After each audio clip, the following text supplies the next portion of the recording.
मैं पैसे निकालने एटीएम गया था, लेकिन जैसे ही मैंने अपना बैलेंस देखा, मेरे होश उड़ गए। मेरे अकाउंट में अचानक $7.51 मिलियन पड़े थे। मैं कुछ पल के लिए बिल्कुल जड़ हो गया। ये पक्का करने के लिए कि मैं सपना नहीं देख रहा था, मैंने $10,000 निकालने की कोशिश की। अगले ही सेकंड एटीएम से सचमुच नोटों की गड्डी बाहर आ गई। मैंने जल्दी पैसे अपनी जेबों में ठूंस लिए, यहाँ तक कि जमीन पर खड़े कुछ अनजान लोगों को भी कुछ नोट दे दिए। फिर मैं सीधे अपने अपार्टमेंट की ओर भागा, लेकिन जैसे ही मैं पहुंचा, मेरी मकान मालकिन ने मुझे रोक लिया। उसने कहा कि सुबह से मेरे नाम के कई पैकेज आए हुए हैं। उसकी बात सुनते ही मुझे कुछ अजीब सा महसूस हुआ। मैं तुरंत अंदर भागा। दरवाजा खोलते ही मैं हैरान रह गया। मेरा पूरा अपार्टमेंट डिब्बों से भरा हुआ था। मैंने एक डिब्बा खोला और देखते ही मेरे रोंगटे खड़े हो गए। उसके अंदर मिलिट्री पिस्तौलें थीं, गोलियों के डिब्बे थे, यहाँ तक कि बम बनाने का सामान भी था। इतना ही नहीं, वहाँ गोपनीय दस्तावेजों के ढेर भी पड़े थे। उसी समय मुझे एहसास हुआ कि कुछ बहुत बड़ा गड़बड़ है। तभी मेरा फोन बजा। दूसरी तरफ मौजूद व्यक्ति ने कहा कि 30 सेकंड के अंदर FBI मेरे अपार्टमेंट पर छापा मारने वाली है। मुझे लगा कोई भद्दा मजाक कर रहा है, लेकिन अगले ही पल SWAT टीम ने मेरा दरवाजा तोड़ दिया। मैं भागने के लिए मुड़ा, लेकिन तब तक बहुत देर हो चुकी थी। कुछ देर बाद मैं पूछताछ कक्ष में बैठा था। मैं बार कह रहा था कि उन पैकेजों से मेरा कोई लेना देना नहीं है। अजीब बात यह थी कि सुपरवाइजर मेरी बात पर विश्वास कर रहा था। उसने कहा कि उसने मेरी पूरी पृष्ठभूमि की जांच कर ली है। उसके अनुसार मैं तो बस एक साधारण ऑफिस कर्मचारी था, लेकिन मेरा भाई ऐसा नहीं था। सुपरवाइजर को शक था कि मेरा भाई किसी आतंकवादी संगठन में शामिल हो गया था और सारे हथियार उसी के थे। ये सुनकर मैं हंस पड़ा, क्योंकि उसी सुबह मैं अपने भाई के अंतिम संस्कार से लौट कर आया था। मैंने उनसे मुझे छोड़ने की मांग की, लेकिन सुपरवाइजर को लगा कि मैं अनजान बनने का नाटक कर रहा हूँ। उसने कहा कि हाल के दिनों में मैंने क्या क्या किया है, इस बारे में अच्छी तरह सोचूं। उसी वक्त रहस्यमय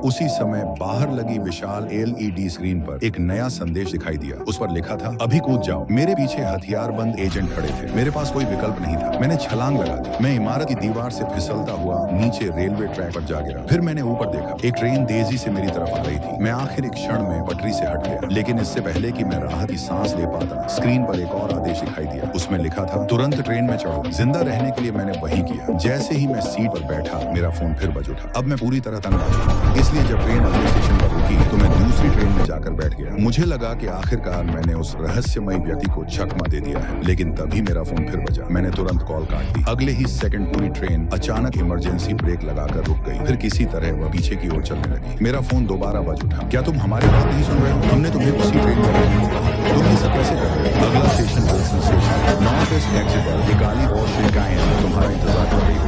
ये सुनकर मेरा गुस्सा फूट पड़ा। मैंने फिर से कॉल काट दी, लेकिन एक सेकंड बाद ट्रेन में मौजूद हर व्यक्ति का फोन एक साथ बजने लगा। एक आदमी ने मेरी तरफ देखते हुए कहा, अरे क्या तुम जेरी शॉ हो?